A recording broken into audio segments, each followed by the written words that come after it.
I'm in Orlando at the Ritz-Carlton at the NFL annual meeting, and news has just broke that Jedyork is set to become the principal owner of the 49ers. He's buying out his mother, who originally got the team from her brother, Eddie DeBartolo, and then gave it to Jed when he was 27. So now he's going to be the guy with the most power, for once.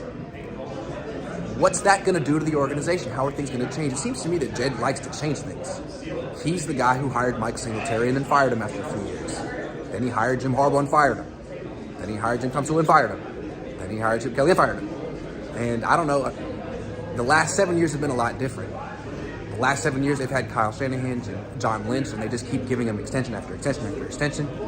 I always got the impression that Kyle Shanahan and John Lynch were more of a Denise and John York hire. Like they stepped in after Jedyork had hired and fired fifth coach in 10 years and said, all right, we need to sort of do this as a family and start over and commit to a new vision. That's the impression I always got. The connection from Kyle Shanahan to Mike Shanahan, old and the past and the present,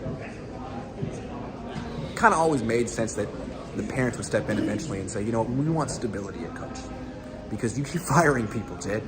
So now Jed's back in power.